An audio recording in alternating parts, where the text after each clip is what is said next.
को न काहू के सुख दुख कर दाता, निज कृत कर्म भोग सुन भ्राता। अब हमारी असफलता हो गई तो उसे तुम नजर लगना कहो, कुछ भी कहो, नहीं किसी की भी नजर में ताकत हो लगा के दिखाओ। तुम्हारी नजर क्या, मायाकृत नजर क्या कर पाएगी जब मायाधीश से आंखें मिला ली गई तो फिर माया। इसलिए ये सब बातें छोड़ो, राधा राधा जपो, जब घर से निकलो राधा राधा कह के निकलो, कोई बाधा नहीं यार। खूब मस्ती से जियो, मनुष्य जीवन मस्ती से जीने के लिए मिला है। मस्ती शराब में नहीं है, पराई स्त्री में नहीं है, पराये धन में नहीं है, गंदी बातों में नहीं है। महाराज जी हमें समझा रहे हैं कि नज़र लगना कोई हकीकत नहीं बल्कि बस एक वहम है। अगर हम हर पल राधा राधा जपते रहें तो कोई भी नकारात्मक शक्ति हमें छू भी नहीं सकती। आइए आगे सुनते हैं उनके अमृत वचन। ये हम आपको रहस्य बताते हैं, राधा राधा राधा राधा। महारानी जी का कृपा प्रसाद, लाडली जी का कृपा प्रसाद, हर समय हम फूल जैसे खिले रहते हैं, हर समय आनंद। सच्ची कहते हैं हृदय में से आनंद की उफान आती है जब राधा राधा राधा राधा। अब भगवान से विमुख हो, वही रुपया का चिंतन, पर स्त्री का चिंतन, तो ओवर थिंकिंग, डिप्रेशन नहीं होगा और क्या होगा, डिप्रेशन तो होगा ही। मन को नाम में लगाओ, देखो आनंद मिलता है कि नहीं। सब लोग लगाओ, देखो आनंद के लिए भगवान का नाम जप करके देखो, तुम सुखी हो जाओगे। भगवान का आश्रय लेकर देखो, तुम सुखी हो जाओगे। अगर भगवान का आश्रय नहीं तो परेशानी हो, फिर तो परेशानी हो जाए। भगवान का आश्रय रखो, वही बल हम आपको देने के लिए बैठे। अध्यात्म बल धारण करो, प्रसन्न रहो, सुखी रहो। पापाचरण करके सुखी नहीं रह सकते। मतलब भगवान का आश्रय ले लो। देखो एक सेकंड में भगवान ने अनंत ब्रह्मांडों को बनाया है। अगर वो चाहें तो आपको धनी नहीं बना सकते, वो आपको प्रेमानंद जी कहते हैं जीवन में दुख सुख आते जाते रहेंगे, पर मन को प्रभु में स्थिर कर लो, फिर कोई तुम्हें गिरा नहीं सकता। जो भी परिस्थिति आए उसे ईश्वर की योजना समझकर स्वीकार करो। दुनिया का सबसे बड़ा सुख है प्रभु से प्रेम, बाकी सब अस्थायी है। अपने आचरण को पवित्र रखो, किसी का बुरा मत सोचो और प्रभु का नाम लेते रहो। याद रखो जो भी हो रहा है वह प्रभु की कृपा और योजना के अनुसार हो रहा है। हाँ, जैसे हमारी सखिया प्रिया प्रीतम का श्रृंगार करती है तो तिनका तोड़ती है, अंगुली चुटकाती है, ऐसे बलैया लेते हैं कहीं किसी की नजर ना लग जाए। अब बोलो निकुंज में किसकी नजर लग जाएगी। ये प्रेम का स्वभाव। जैसे छोटे वाला को श्रृंगार किया गया और काजल की टिक्की लगा दी गई कि किसी की नजर ना लग जाए कि ये बहुत सुंदर है, वो प्यार का विषय है। ऐसा नहीं कि तुम्हारा व्यापार, तुम्हारी नौकरी या तुम्हारे जानवर या तुम्हारी गाड़ी या तुम्हारा कुछ, जैसे लोग घर बनवाते हैं ना तो एक राक्षस का चेहरा टांगते हैं, नहीं टांगते ऐसे। भगवान की छवि टांगो, भगवान का नाम लिखो, जूता चप्पल टांगने से कल्याण नहीं होता, कुछ नहीं होता, इससे कुछ नहीं होता, इससे कुछ नहीं होता। भगवान का नाम जपने से काल पर विजय प्राप्त कर सकते हैं, माया पर विजय प्राप्त कर सकते हैं, तो और संघर्ष तो बहुत छोटी बात है। जब हम भगवान को वश में कर सकते हैं तो और क्या नहीं प्राप्त हो सकता। सुमिर पवन सुत पावन नामू, अपने बस करि राखे रामू। भगवान के नाम का स्मरण करके हनुमान जी महाराज भगवान को अपने अधीन कर लिए। तो जीवन संघर्षमय है।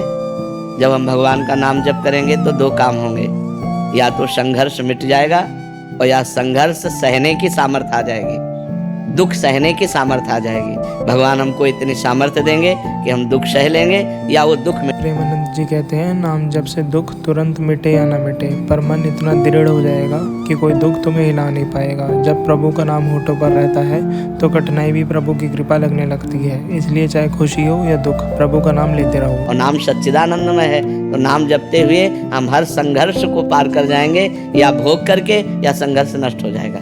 दो में एक बात हो जाएगी। खूब ना, जब तक भजन करके क्रम नष्ट नहीं करोगे तो थोड़ा बड़ा पाप थोड़ी है। अनंत जन्मों से हम बार बार जन्म ले रहे हैं, बार बार मरण कर रहे हैं, तो हर जन्म में कुछ ना कुछ हमसे पाप बनता गया। वो सब एकत्रित है, जिसे संचित कर्म कहते हैं। अभी जो कर्म कर रहे हैं उसे क्रियमाण कहते हैं, और जो भोग रहे हैं उसे प्रारब्ध कहते हैं। भजन ऐसा करो कि संचित भस्म हो जाए, क्रियमाण निष्फल हो जाए और प्रारब्ध को भोग ले। बड़े बड़े संतों को प्रारब्ध भोगना पड़ता है, किसी के कैंसर, किसी की किडनी फेल, किसी के बड़े बड़े भजनानंदियों को भोगना पड़ता है। तो प्रारब्ध को भोग ले, क्रियमाण निष्फल हो जाए और संचित भस्म हो जाए तो एक क्रम नष्ट हो जाए। नहीं तो बार बार क्रम चलता रहेगा, बार बार जन्म, बार बार मरण, बार बार दुख भोगना, ये चलता ही रहेगा जब तक हमारे कर्म नष्ट नहीं हो जाएंगे। और कर्म का भोग करके हम नाश कर दें असंभव, क्योंकि नवीन कर्म भी तो बन रहे हैं, वो भी तो जमा हो रहे हैं गोदाम में। हमको चाहिए गोदाम में आग लग जाए, और वो भगवान नहीं लगा सकते हैं। भगवान ही कह रहे हैं सर्वधर्मान परित्यज्य मामेकम शरणम व्रज अहम त्वाम सर्व पापेभ्यो मोक्षयिष्यामि मा शुचा, मैं समस्त पापों से तुम्हें मुक्त कर दूंगा। तो भगवान की शरण में होकर भगवान का नाम जप करो और धर्म में आचरण करो, व्यभिचार मांस मदिरा इन सब से बचो, तब तुम्हारा जीवन पवित्र होगा। अब 2-4 बार नाम जप कर लो, व्यभिचार करो, पर पुरुष गमन करो, पर स्त्री गमन करो तो नरक जाओगे, दुर्गति प्राप्त होगी। अगर संयम से चलोगे, पाप कर्म छोड़ोगे तो नाम तुम्हें उठा दे। प्रेमानंद जी कहते हैं कर्म 3 तरह के होते हैं, पुराने, नए और जो भी चल रहे हैं। पुराने कर्म का फल भुगतना पड़ता है, पर बुरे कर्म प्रभु का नाम जप, सेवा और सत्कर्म से धीरे धीरे नष्ट हो जाते हैं। जब मन प्रभु में लगता है तो जीवन में शांति और कृपा आ जाती है। ना कोई फीस है, किसी से किसी तरह की कोई फीस, और ना कभी ऐसे मांगना है। जिस हम परमात्मा की शरण में है, वो जब इतने बड़े हमारे परिकर को पोषण कर रहा है, तो तुम्हारा पोषण क्यों नहीं होगा? तुम कल के लिए चिंतित क्यों हो? क्योंकि तुम्हें परमात्मा का आश्रय नहीं स्वीकृत है, तुमने भगवान को अपना मालिक नहीं माना। तो फिर जैसे जहाज ना हो और तैरना ना आता हो, फिर नदी में उसकी हालत क्या होगी, समुद्र में हालत क्या होगी उसकी, वैसी हालत है आप लोगों की। ना तो आपके अंदर ज्ञान है और ना भगवान का भरोसा है, तो अब ओवर थिंकिंग, भूत भविष्य काल का चिंतन, ये आपको तो परेशान करेगा ही करेगा।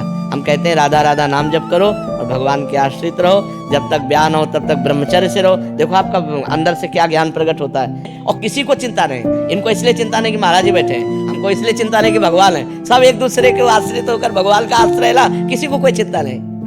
आप चिंतित क्यों हो रहे हैं अपने लिए, परेशान क्यों हो रहे हैं? हम कहते हैं आप ब्रह्मचर्य रह के देखो और नाम जप करो, बड़ी बड़ी विपत्तियों को रौंद के न निकल जाओ। तो हमसे बताओ, ब्रह्मचर्य वो पावर है जो आपकी सोच को पॉजिटिव करता है, लोग समझ नहीं पा रहे। और ब्रह्मचर्यहीनता जहां जैसे जैसे आती जाएगी, आपकी सोच निगेटिव होती चली जाएगी। निगेटिव सोच ही मृत्यु है और पॉजिटिव सोच ही जीवन है। अगर हमारा पॉजिटिव चिंतन है तो हम बहुत आनंदित रहेंगे दुख में भी। अगर निगेटिव चिंतन है तो सब सुविधाएं हैं लेकिन हम परेशान रहेंगे। अगर हम आज दहाड़ रहे हैं तो भगवान की शरण में और ब्रह्मचर्य से हैं, उससे हम दहाड़ रहे हैं, भगवान की शरण में और ब्रह्मचर्य। वही तुम्हें सब नौजवानों को कहते हैं, तुम थोड़ा जिसे निकालने में इतना आनंद समझते हो उसको रोक के तो देखो, बहादुर बन जाओगे, माया पर विजय प्राप्त कर लोगे। हर विपत्ति हर संकट को रौंदने की सामर्थ्य आ जाएगी। धर्म से चलो, पवित्र आचरण करो, क्यों भविष्य की चिंता करते हो? वर्तमान को संभालो। वर्तमान सही है तो तुम्हारा भूत भी पवित्र हो जाएगा और भविष्य भी मंगलमय हो जाएगा। वर्तमान गलत हो गया, भूत भविष्य की चिंता में मिनट को खो दिया। अगर इस मिनट में राधा बोलते, कृष्ण बोलते, हरि बोलते और पवित्र चिंतन करते तो तुम्हारा भविष्य भी ठीक हो जाता और तुम्हारा पूर्व जो बीता हुआ है वो भी अच्छा हो जाता। इसलिए नाम जप करो और ब्रह्मचर्य की तरफ कोई देख ही नहीं रहा, कोई नहीं देख रहा, बस जीवन का सुख समझ रहा ब्रह्मचर्य को नष्ट करना। नए नए बच्चे समझ रहे हैं जितना ब्रह्मचर्य को नष्ट कर लो उतने सुख भोग लो। ब्रह्मचर्य नष्ट कर 12-12 वर्ष के बच्चे जैसे ब्रह्मचर्य नष्ट कर रहे हैं, अब ये 22-24 तक पहुंचते पहुंचते ये सब फ्यूज हो जाएंगे। इनके अंदर सामर्थ्य ही नहीं रहेगी कि वो गृहस्थी के लायक रहे। हमारी बात को लिख ले, कागज में लिख ले, चाहे दिमाग में लिख ले।